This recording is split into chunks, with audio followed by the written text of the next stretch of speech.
Russia's foreign minister has made a bold claim. According to Sergei Lavrov, the European Union is now the main obstacle to peace in Ukraine, not Russia, not the invasion, not the missiles falling on Kiev, Europe. The timing of this accusation is not accidental. It comes as Ukraine's president travels to Florida to meet Donald Trump at Mar-a-Lago to discuss yet another version of a proposed peace deal.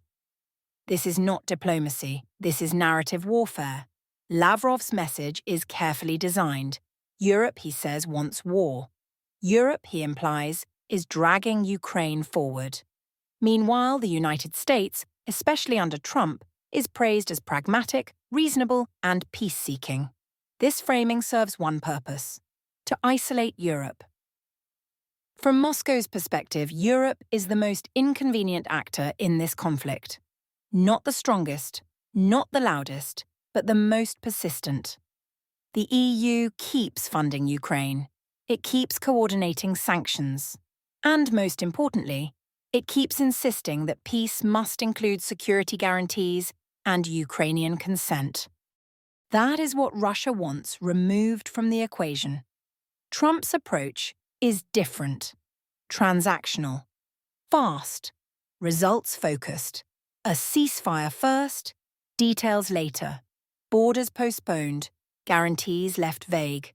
For Washington, this can look like realism.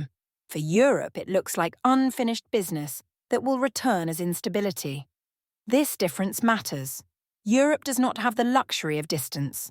Any frozen conflict in Ukraine will sit on Europe's border. Refugees, reconstruction, energy shocks, and security risks will not cross the Atlantic. They will stay here. That is why Zelenskyy keeps repeating the same demand. Security guarantees are not optional. They are the core issue. And that is why Russia keeps attacking while talking.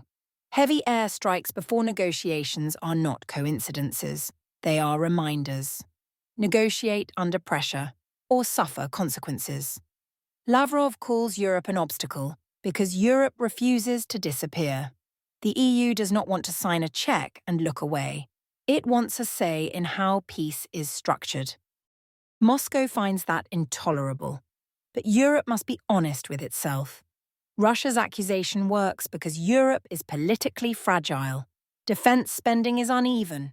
Public opinion is divided. Strategic autonomy is discussed more than practiced. When Europe hesitates, Moscow calls it weakness. When Europe acts, Moscow calls it provocation. The label changes. The objective does not. The real risk for Europe is not Russian criticism. It is being bypassed. If peace is negotiated over Europe's head, Europe will still pay the bill, manage the aftermath, and live with the consequences. Lavrov's words are not an assessment.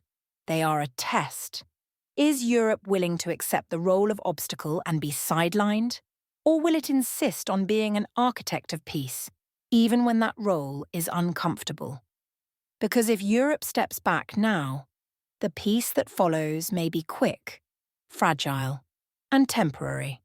And Europe will be left managing the fallout once again. If you found this analysis useful, like the video, subscribe to the channel and visit westernrelations.com for deeper European political analysis in a changing world.